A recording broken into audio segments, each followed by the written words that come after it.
Give me a pumpkin-related question. A gourd-related question. Charlie, what's your favorite pumpkin snack or treat, I should say? The pumpkin pie they specifically give at Costco with whipped cream. That's thick whipped cream, not fake whipped cream. Get that shit out of my face. Wait, whipped cream? Yeah.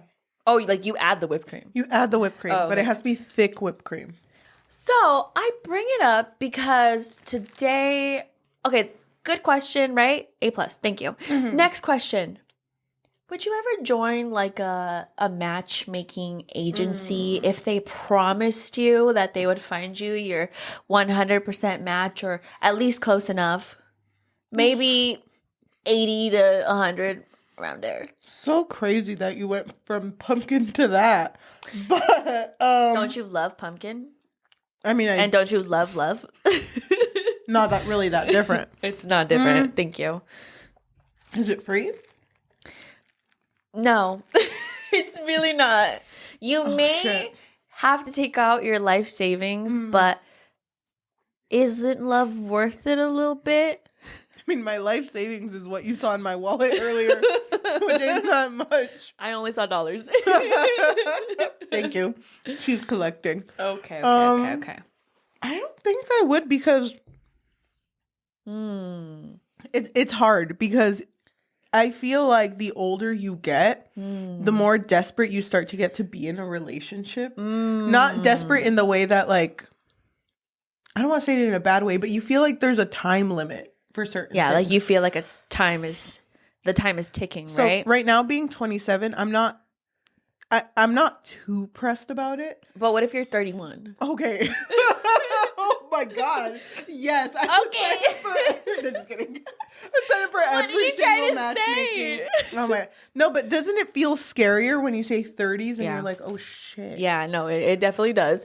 So let's say you do it, you go on all of these extensive dates. They're all different, a little variation, a little bit of this, a little bit of that. You do an aquarium, you do a little skydiving, you do a little golfing. I don't know. But then at the same time that you're trying this out, you get an unwanted roommate. Let's just say your brother reaches out to you and he's like, hey, my bestie, my best friend, yeah, he really needs a place to stay. He really needs a place to stay right now. Can he just like maybe crash on your couch just for a little bit? For a little bit. And I say yes, obviously. Because you're a nice person. Are you nice? And that's the next question. Are you nice or are you a bitch? Okay, obviously I would say yes, but that's kind of awkward because I'm assuming I know this friend. Yeah, you know him. And he's just going to watch me date? No. He's not going to watch you date. I mean, he's not weird about it, but maybe he notices a little bit that you've been going out every night. That feels awkward, but I don't know. That feels really awkward. I don't know if I would do that. But what if you like find him handsome a little bit? That's even worse. Wait, but like, hear me out. What if he is so grateful to you that he just starts fixing things around? He's like, you know what? Oh my God, yeah. My light did blow out. Yeah. Wait. Where's all these tools are out here? Who's gonna fucking paint my house? I guess you can if you want to. Really? Oh my God. Down then. Nothing would happen between us, so it would be fine. Well. That makes sense. Well, maybe love ensues. Maybe love follows shortly. Do you think that could fix your life? I mean, only one way to find out. Hello, welcome to the Book Fix podcast. I'm your host, Yahaira. And I'm your host, Chelly. You picked this one. So. I did. And did you pick it because you loved the first one so much? Did you read the first one? We read the first one. Wait, when did we read the first one? The parking spaces? That was the first. That was Duncan, wasn't it? Was that Duncan? That was Duncan and Retta. Oh my God. I didn't even realize. Oh. I thought maybe she loved this book the first book so much. That's why you wanted to do the second one. Anyway, so this one is titled What a Match by Mimi Grace. Mimi. Love her. Dude, didn't even make that connection. But, I don't know. I really like reading stories where it continues in the world, but you follow different characters. I didn't know authors did that. That shit slaps. I like it too. It's just that I forgot his name was Duncan. So it didn't even hit me, you know? Whatever. Sorry, we're also eating. Sorry. So, our main character's name is Gwen, and she's 31 years young. And she's been feeling a lot of like pressure, right? You know, she's older. She's at the point of her life where she's like, damn, I should have been settled down at this point. I should be, you know, married, kids, the whole 9 yards. Like, she's starting to feel a little desperate because the last relationship that she had, it was long term. With Eric. Yeah. It didn't end well. And she's so fixated on finding the one that her dates without this matchmaking thing.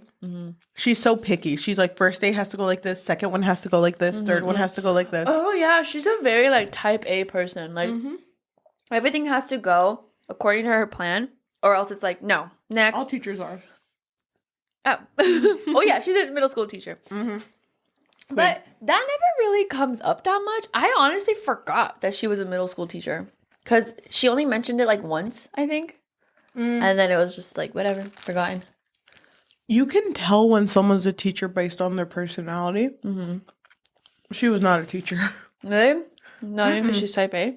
And that was just her personality. But like even the way she spoke.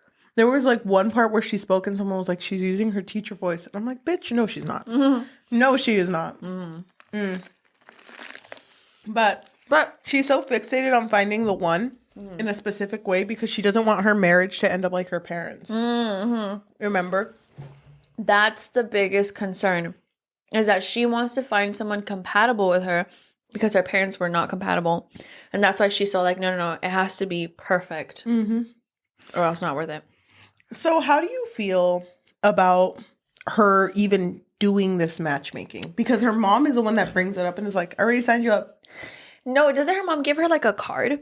She's like, okay, listen, I know you've tried Bumble, you've tried Tinder, you've tried OkCupid, Bagel Meets Coffee and Christian Mingle. I know. She's like, God knows. Everything. What was the Chispa? Yeah. He's like, you've tried everything. It's not working. But there is this matchmaking agency where, you know, they base it off of like percentage wise. She's like, maybe you should give it a try. I don't know though. But unlike dating apps, to have a matchmaker, because it's specifically someone that reads your report and then puts you with people they think you're compatible with. And then after that, if the date doesn't work, you write a review on that person and they take that information to put you with someone else that hopefully is better.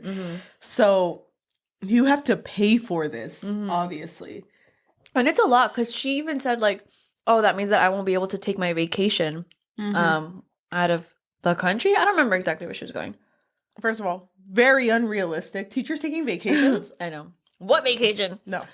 To me, it's interesting because I don't know if I would ever be down to do something like that. I don't even like when I was on dating apps, I don't even like when they try to force you to pay to see, if you want to see who likes you or if you want to see who, I don't even know what other benefits. I think it's that, like, if you want to see who likes you without you liking them first, and that's you have to pay this much money. Yeah, and I think that's the only benefit, I think. Or you get, like, unlimited likes or something stupid like that. I don't even like doing that. I can't imagine paying my freaking savings to do this whole, like, matchmaking thing, which I don't even know if they're really reputable. Did she even, like, look up reviews or anything? No, right? I feel like for some reason, this matchmaking business had a building. So it was like, why do you guys have a building placed here in my town?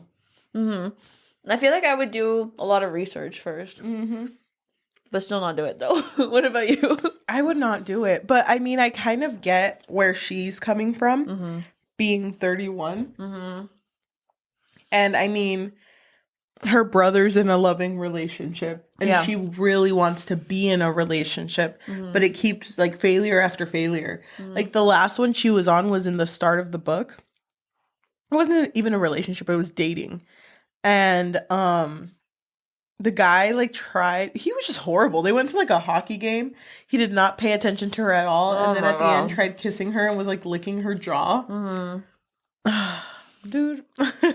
I felt so bad for her. But it's sad because of her personality. She's just like, okay, may not have gone well, but this is what she's expecting to happen after the hockey game. And then also, she didn't even like hockey. She was just there because she was like thinking, oh, maybe the next date we'll do something I like. I felt so bad for her. I did want to bring something up. Hold on. I just feel like, especially with our families, especially with my family, it kind of sucks how especially as women, we're very pressured to find love by a certain age, right? I was telling this to my boyfriend because I was venting. I was so annoyed, and I can't remember exactly why, but I was venting because I just hate that. I feel like for as long as I can remember, I can't just exist. Like, I can't just be here at a family event because it's always like, oh, ¿y el novio? And the boyfriend, pretty much. Yep. This is before my relationship. Oh, what are you doing for school? Oh, what's after that? What are you doing with that? Oh, you don't have a kid yet? When are you gonna have a kid? Oh, your cousin. Yeah, or your cousin just had 3. Like, when's it your turn? Oh, when are you gonna get married? Yep. I mean, you still don't have a boyfriend? Really? Yep. How old are you? And that's kind of the pressure that Gwen gets from her mom. So I don't blame her for actually doing this. Yeah. But I'm surprised how committed she was from the get-go. Because she had dates every single day. Yeah. And it got to the point where she didn't even remember the date. They all kind of meshed together into one date. So I get it. And I understand why she did it. So that didn't take me out at all. Like, I think I understood that. No, it didn't take me out either. I felt for her, you know? I want to say now, the thing that took me out the most is the fact that she was a teacher. Let's talk about that, Shelly. So she brings up that she's a middle school teacher, right? And then somebody asks her at some point in the story, what's the craziest thing you've seen? And she's like, oh, it's not that crazy. It's really not that crazy. I think the worst thing that she has seen is a little bit of throw up. In middle school? In middle school? I feel like that's younger, no? Back in middle school? Okay, first of all, I remember in high school, people still threw up. Like, it doesn't go away. I don't remember. I do, but that was one specific thing. But when I was in middle school, the worst thing that ever happened was... Because I went to a school where when you walked in, it's like you have to get past the main office and all of the classrooms. But then there's more classrooms that they built in the back that are 2 stories. And then there's like the building is just like a huge building in the middle. And you can go to one side, which is all the visual performing arts classes. And then this side is all the math and science classes. So there's a huge wall, basically. Once in middle school, this one girl, I think she was in 8th grade, got so angry at everyone. I think I was in 8th grade when it happened too. Got so angry at everyone for like basically backstabbing her that she broke into the school at night. Oh my God. And made something called a slut list. And she wrote all over that big wall and wrote people's names and everything that they did or rumors that she had started of them. Like, don't talk to this girl because she gave a blowjob to this guy in the science building. Oh my God. And just all over. And then on the bottom, she signed it, not with her name, but she signed it with like the name people were giving her at the time. And it was huge. And I remember... The list was huge, but it was like such a huge thing. I remember that the teachers tried covering it, but there was like no way. Like they tried putting butcher paper on top, but you can see right through it. And we were like, fuck. That is so Wait, what did she write crazy. it with? Spray paint. Oh, she spray painted it on. Oh my God. Are you serious? That was the craziest shit that ever happened. I don't know how she reached that high. She probably went with someone, got a ladder. But that, like, to me, Gwen saying that the worst thing being throw up, it's like, you haven't been to a middle school. Yeah. Whoever wrote this person does not know what a teacher goes through. Mine's not that crazy. And not that long either.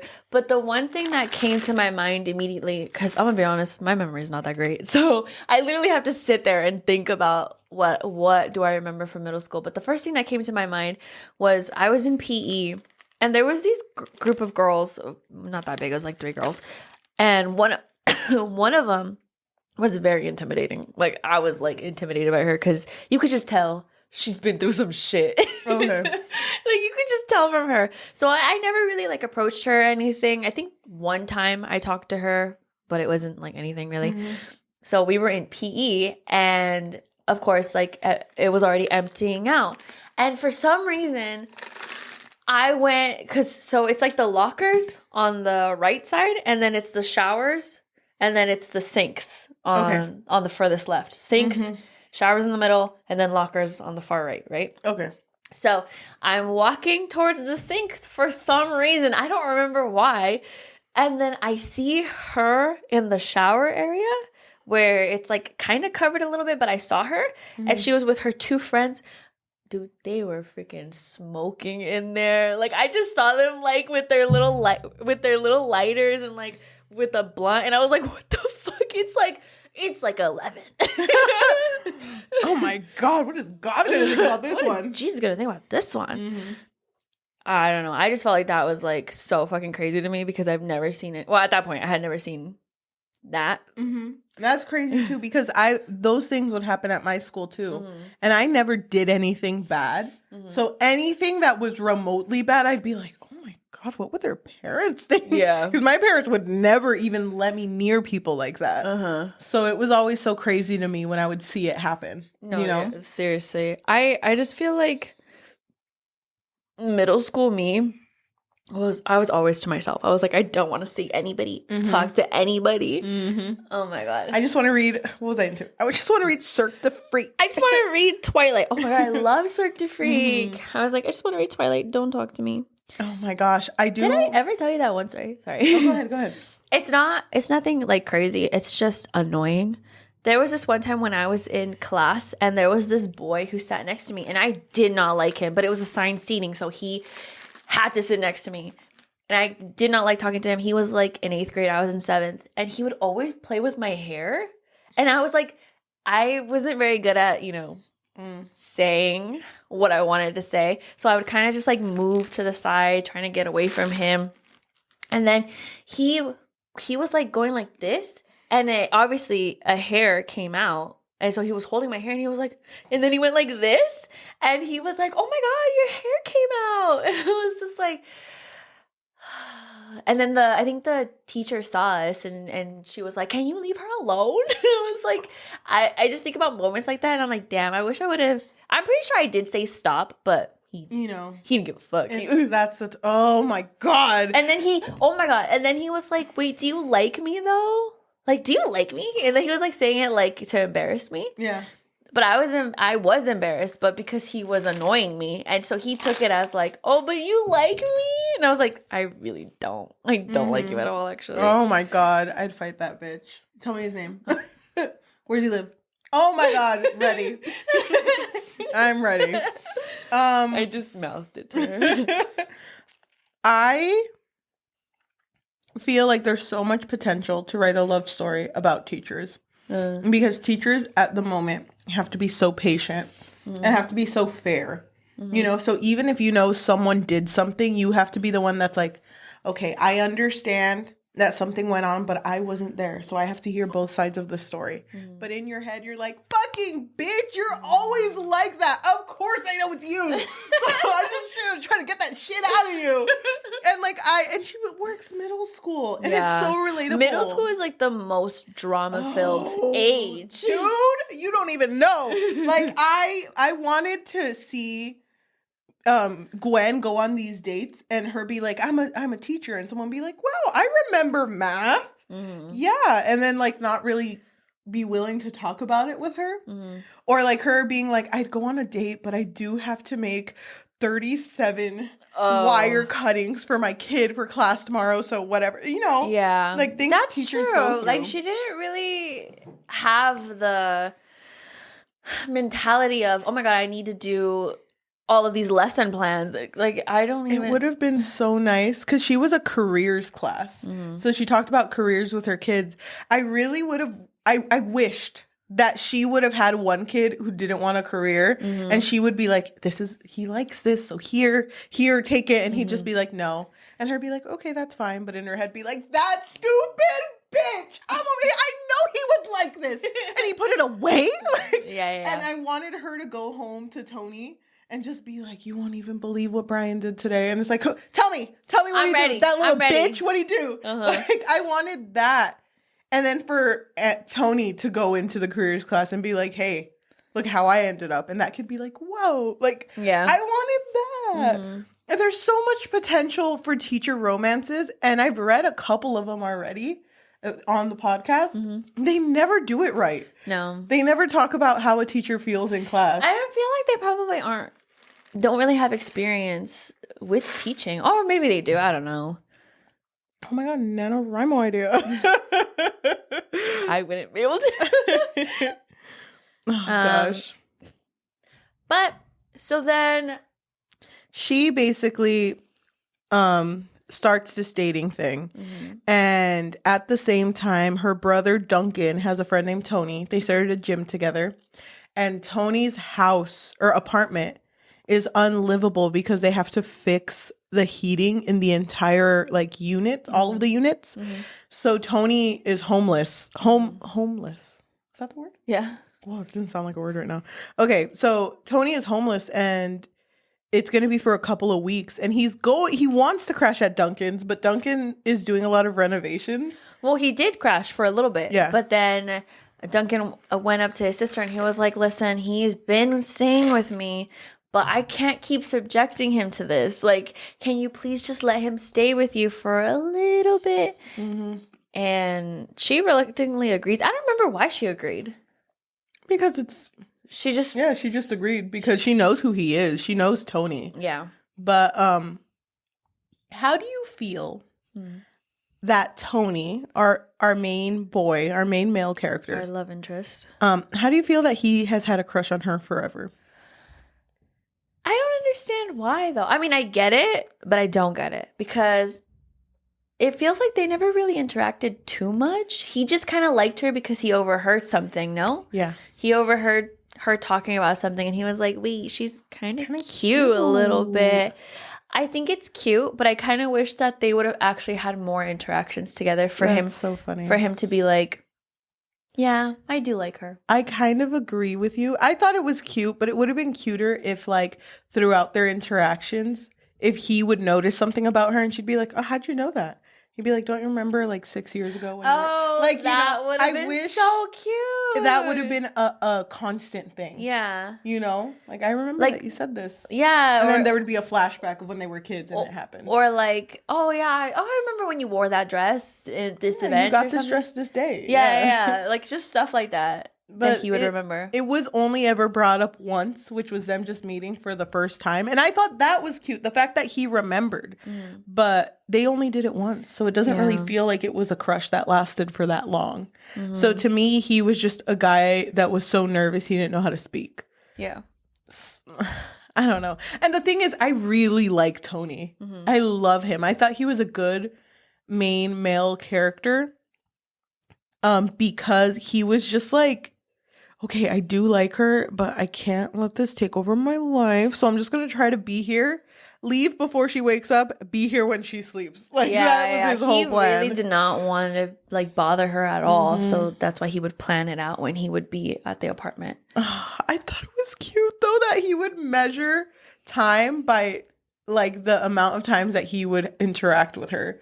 So he's like, last time I interacted with her was 3 days and 7 hours ago. But who's counting? Who's counting? I am really depressed though about it, but And he wouldn't be able to go to sleep until she was home until safe. she came back. But sometimes her nights would go long because she was going on all these dates. Mm-hmm. It was funny to me when the agency reached out to Gwen and they were like, "Hey, girl, you're kind of overdoing it a little bit because we feel like you're not really taking in these dates and enjoying them. You're kind of like running through everyone really quickly." Mm-hmm. And they're like, "Girl, we're running out of men. There's not enough men here." Mm-hmm. So it seemed like something that she would do. I do like, though, that in the middle of all of that with her dates, the fact that she would come home and talk about her dates with Tony, I like that he didn't make it weird. Yeah. I appreciate that a lot, that he wasn't jealous or he wasn't like, well, why would you do that? You know, he was just kind of like, oh, yeah, tell me about it. You wore that to the date? No, girl. No, he was very like, no, yeah, that sucks. So he sounds... Yeah, crazy. And then she made a comment that was like, I mean, it makes sense. He's only 60%. And he was like, 60%? What does that mean? Dude. Yeah, it was really cute. And even when it got to the point where he really, really liked her and she would still go on a date and they were already kind of sleeping together. Yeah, because it turned into like fuck buddies. Yeah, pretty much. But he never told her to stop. Yeah. I really like that. He's such a good guy. And it's funny because sometimes when I would be so like, I love Tony, I would bookmark where I stopped, look at the cover and be like, he's so perfect. And then go back. God, he was, I thought it was funny that one of the dates she was supposed to go on got canceled. And they were supposed to go to like the ticket. Yeah. So they were, I think the guy picked it, right? Mm-hmm. He had gotten them tickets to go to a haunted house, but it was like a tour kind of thing. Yeah.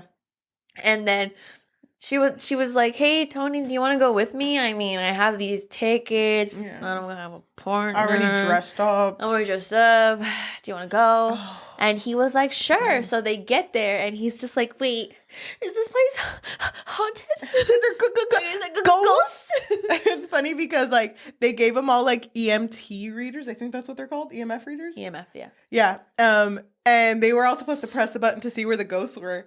And then like everyone's doing that, but he's like, I did not want to press that fucking button. So he's like, oh yeah, broken. He's like, I don't give a fuck if there's a ghost here. And then they end up falling down in a stage, Gwen and Tony. And at that point, it's dark. And I don't remember what he says, but she's just like, oh my God, he's so attractive. Wait, has he always been this hot? So they just make out. Dude, how did you feel? I was like excited about it. Why did you love it? I was excited about it. I was like, God damn, finally. This was their first kiss, no? Yeah. It's because we kind of jumped around. But yeah, this was their first kiss.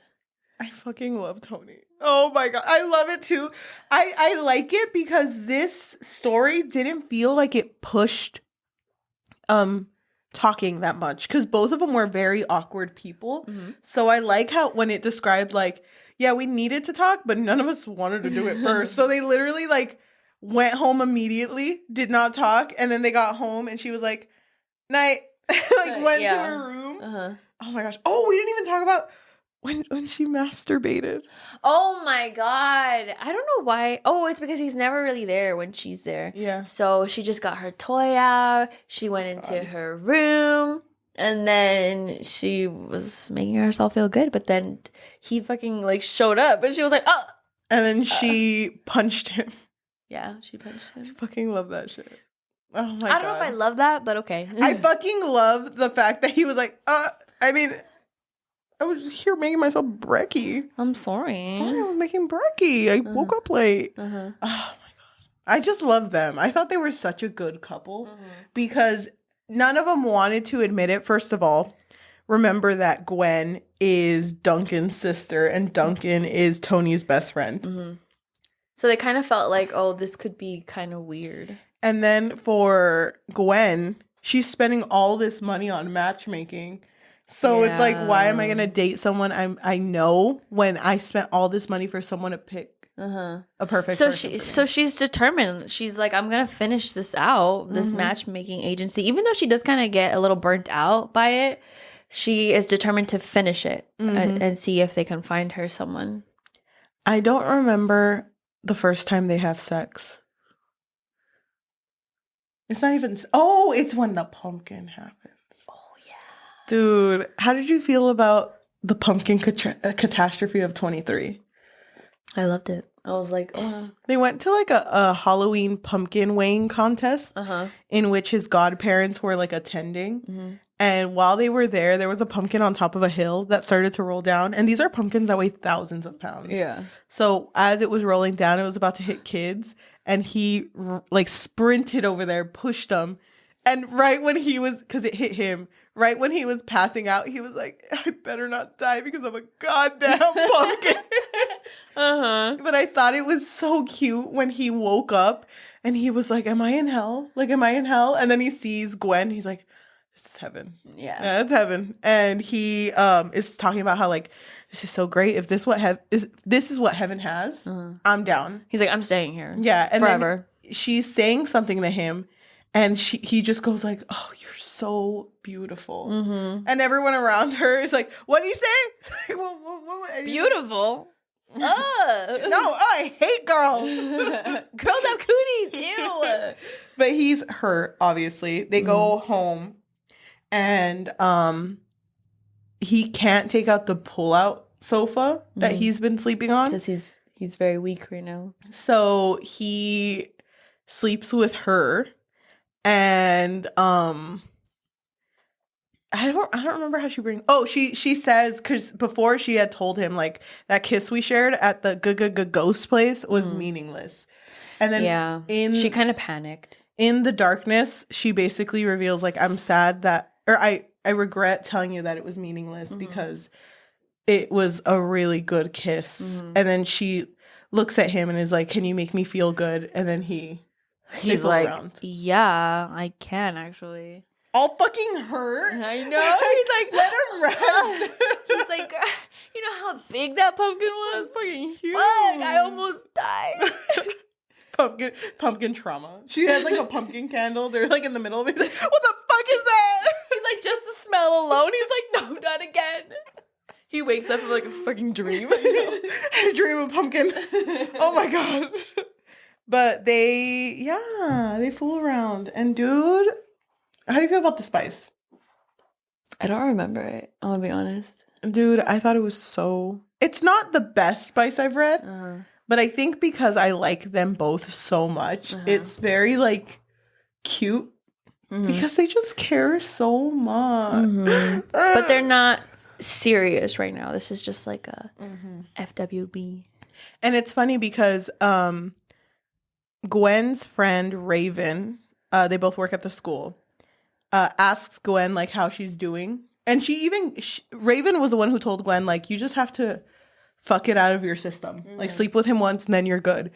And then when Raven asks how it's going, Gwen brings up like, well, I took your advice. And now it's an everyday thing. Like, it's everywhere and she's constant. Like, bitch, I'm tired.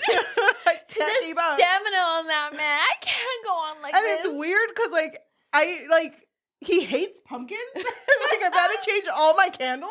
She's like, my fucking body wash was pumpkin. Yeah. And it, makes him cry. So I had to change it.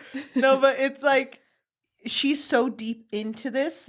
But then at the same time...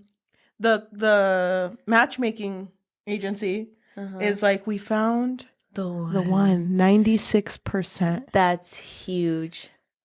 Pause there for her for a bit, because our boy Tony, his gym that he has with Duncan, they are doing social media, kind of pushing the gym so more people go.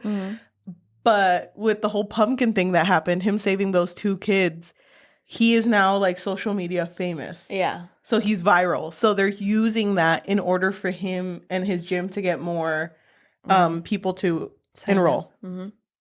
So he ends up on a TV show where he talks about how it was saving those kids. Yeah. Dude, he's so good at that show. It's funny because he doesn't really smile. So anytime it would describe his smile, it'd be like he's baring his teeth. And I'm like, this... Yeah, that's exactly what I imagine. Just No, yeah. Just showing his teeth. No smile, nothing. So I really liked how that happened. And then he's watching that episode back with Gwen, and Gwen's just like, oh my God, your skin looks amazing. You look amazing. And then they ask him if he's single. And she'd be like, oh my God, I knew they were going to ask you that. And they even offered him a position in like the dating show. Yeah, it's like a dating show pretty much for him to find love. And at the time, he's like, no. But then, you know, him and Gwen are fuck buddies. And she brings up that she found her 96%. He doesn't talk her out of it, but he's just kind of like, oh. Oh. And I mean, internally, he's probably like, I thought I was your 96%. 97, maybe. You get hit with a pumpkin and all of a sudden you hit me with the worst news of all. I know. Worse than the pumpkin hit, honestly. How am I going to survive this one? But it's so sad because she obviously does feel something and she doesn't want to admit it to herself. Okay. But then at the same time. But what? How would you feel in that situation? Let's say you were doing this matchmaking agency and they tell you, girl, we did it. We did all the math. We took your blood and then we took his blood. Turns out 96%. Would you be like, you know what, let me give this a try? Or would you say, no, I choose Tony? That's hard because I feel like, first of all, if I put all my money into this. Yeah, that's exactly what I was thinking. I'm like, it better work. Yeah. But then also, if it didn't work, I put all my money to meet my 96% and it didn't work out. Yeah. So, I don't know. I think it's a lose-lose no matter what. Yeah, it is. And dude, her going through with it, and they were like, we're going to pay for like your makeup, where you're going, your outfit, everything. They had like makeup artists and everything. And they didn't know how to do her hair, huh? No. And they didn't know. Oh, dude, her makeup was so bad. Yeah. They like chose the wrong shade and everything, and she looked horrible. But she took all of these as signs, like, oh my God, this isn't where I'm supposed to be. Dude, you know what I kind of liked? That she's all going through this, but at the same time, Tony's going through his own like turmoil. Like, it's so quiet at home. I don't even like being in my house anymore because she's not here. Because I'm not warm no more. I'm cold. I'm cold to fix the freaking heater. the heater's on full blast. He's like, why am I still cold? Dude, I felt for him because he would constantly go to Duncan to be like, oh, this girl, she got me in her clutches. And Duncan was like, I'm here for you, bro. Like, Halloween was just me and you. Yeah. The boys. And they just like eating pizza together and everything. But he decides to do the matchmaking show. Or the dating show. And when the 96% thing, all those bad signs happened, Gwen goes. Like, she leaves. Yeah, she leaves. And goes to the gym and is like, where's Tony? To Duncan. And then Duncan's like, oh my God. I knew it. The math equations in his head. You're the one that Tony's been like, my dream girl. You made my boy cry. And I cried with him. We had pepperoni pizza. Because of you? Oh, no. But then he's like, you gotta catch him before he goes on the show. You have to stop him. And she's like, bet. Okay. So then she goes and she's not allowed in. And she's just like, oh, Tony. Tony. But guess who's out in the fucking alleyway? Fucking Tony, bitch. Dude. How did you feel? I was excited. Dude, they're so cute together. Yeah. I love the fact that they like just had their little moment and they were like, it's you, babe. It's always been you. It's all about you. Dude, I fucking love that shit because it was so just like, this whole story was just a feel good throughout the entire thing, even with everything that was going on. Even with the little bit of angst. Yeah, it was so good. Yeah, and I agree with you. I also really liked that Tony never tried to talk her out of, continuing the agency. Yep. Oh my God. He was a really good character. Yeah, he was. But they end up together happily ever after. Fuck Mr. 96%. Fuck that man. We never met him. Don't know him. You know, it still kind of upsets me that she didn't go on the date, though. I feel like I would have gone just to look at him, and it's like, wait, have you seen Love is Blind? Mm-hmm. Where they do that reveal? I think the door's open. Oh my god, I only saw the first season. Okay, I'm sorry. Mm-hmm. I think the door opens, and the guy is standing on the other side, and the girl is coming out of that door. Should just do that, and then be like, no. Just leave. But she wasn't getting anything out of it, right? It's not like she won a prize or anything. No. They just paid for that date. Yeah, but that was the highest percentage that anyone had ever received. Yeah, that's why they wanted to like go all out. There's two ways that this could have gone that I would have liked.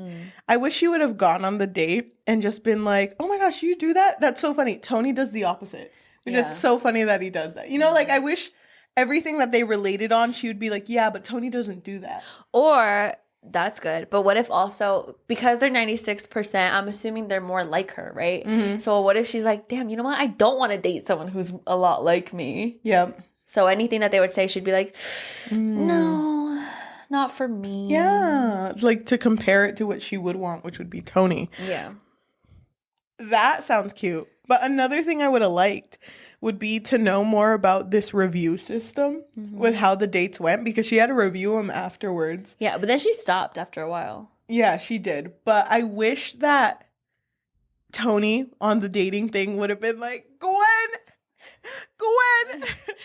pick me. First of all, choose me. No, but I wish he would have went down and been like, our date at the Ghost, so scary. It was a 1 out of 5. Or this 2 out of 5. Communication 0 out of 5. We didn't talk, but you're my 100%, babe. Like I would have loved that type of shit. Cute. That would have been a really good addition to it, because they could have played on the percentage wise. Yeah.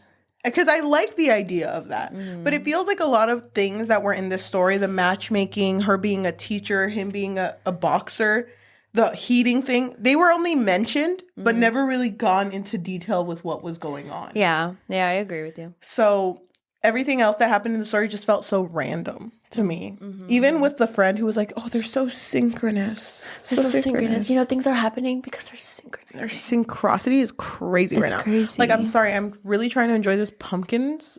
They're so huge. But your synchronicity is like just off these charts. Like, I wish it would have been like that, but I mean, so much in this story just was mentioned. Yeah. And she, like, Nelson, she dated 3 times. I wish that her and Nelson would have had something, at least for her to be like, oh, you know, he could be your potential one. And she'd be like, yeah, but he's just Nelson. Yeah, but he's a loser, though. Yeah, like, yeah, I get it. We had a really good date and he makes me laugh and everything, but he's not Tony. Did he get hit by a pumpkin? No. Is he a national hero? No. So I guess we just come to agreement that Tony is the best book boyfriend ever written. Thank you. I didn't say that. He's so good. He's good, but the best?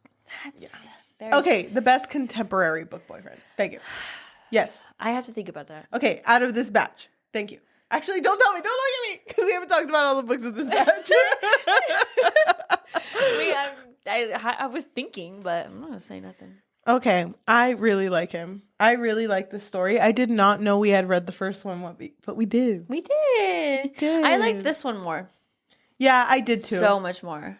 This one was more enjoyable. I liked the characters more. I just feel like because the first one, I don't even remember what my issues were, except that I thought it was dumb that they were fake dating for parking spaces. For parking spaces. Yeah, it was kind of dumb. But I would read more Mimi Grace. I would too. I think I would like to see I don't know, just her writing in general is really cute and it's really funny. Yeah. So I mean, overall, I really enjoyed reading this book. I did recommend it to my friend. Oh, who she's a big Allie Hazelwood fan. And I'm like, girl, read Mimi Grace. You need to read Mimi Grace. But now I have to recommend her the first one too, because I didn't know. I'm gonna have her read it.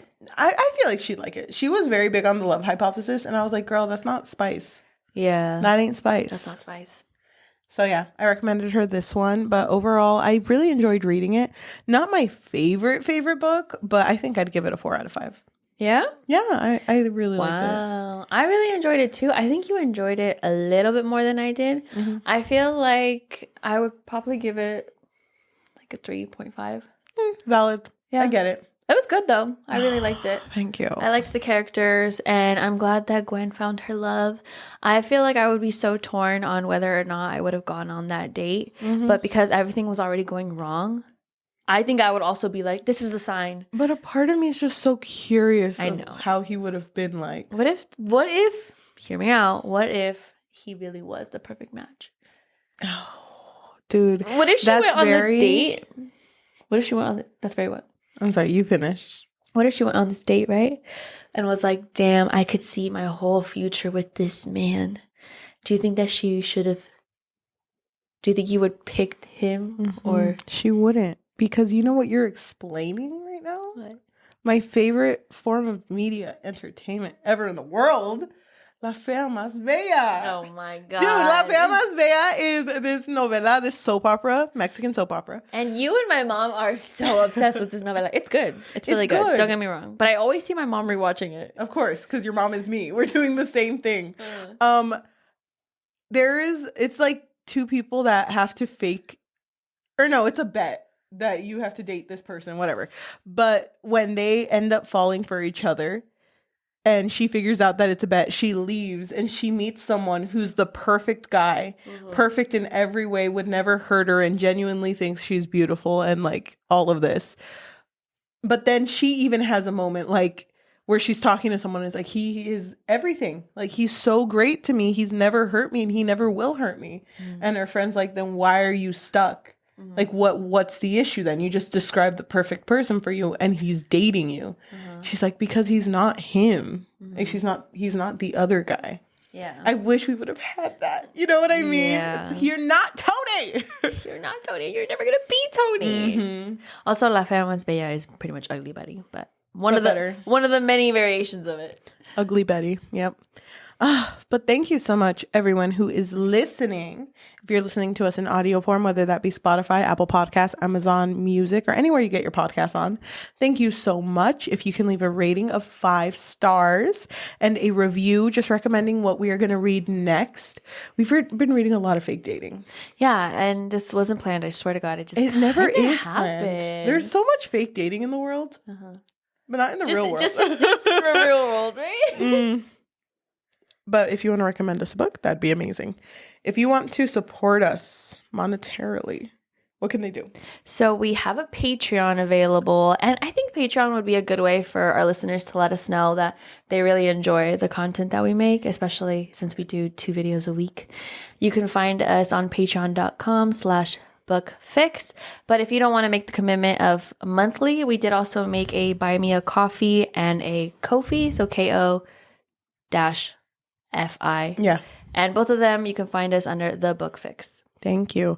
If you are watching us on YouTube, thank you so much. If you can like, comment, subscribe, and hit that notification bell because we post every Tuesday and Thursday. If you want to follow us on social media, we do have an Instagram and a Threads at The Book Fix Pod, THEBOOKFIXPOD. And we also have a TikToks at The Book Fix, THEBOOKFIX. Thank you so much. Why don't we read a positive and negative review about this book? What do you want to read? I'll read a negative. Okay, I'll read the positive.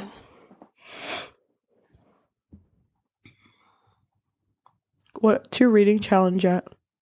I think I'm at 60.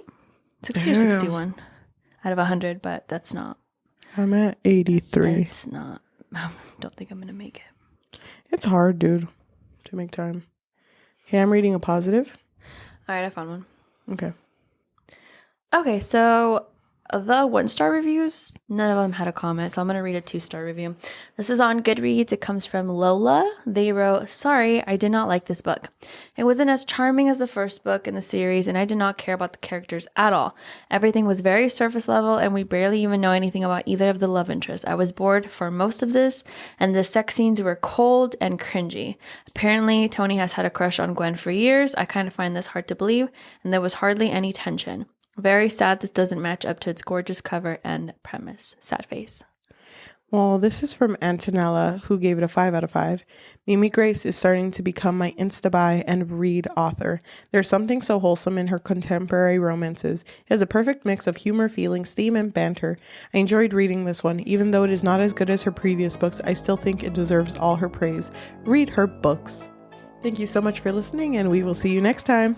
Bye. Do you think there's... Bye. I didn't say it. Bye, everyone. But I have a question. Okay, go ahead. Do you think there's an issue with books that are only feel-goods? No. Right? No, because I feel like there's a market for every kind of book. That's kind of how I feel about Heartstopper, where there's no real threat to the relationship. Like, yes, there are external conflicts, but it's never to hurt the two main characters. So, like, I don't have a problem with it either. But I know people that do. Like that review that you read. But I feel like there kind of was a threat, though, with the whole matchmaking agency. Yeah, I feel like... And her not wanting to go past the friends with benefits. I think... Like, to me, it's different. Like, if it was feel good, it would just be like a domestic couple who are just living happily. But I think it would have felt more like there was a threat if there was actually one of the guys she dated that she liked. Ooh, you know what I mean? That would have been good. And Nelson was mentioned so many times. I don't even know what Nelson fucking looks like. Who even is Nelson?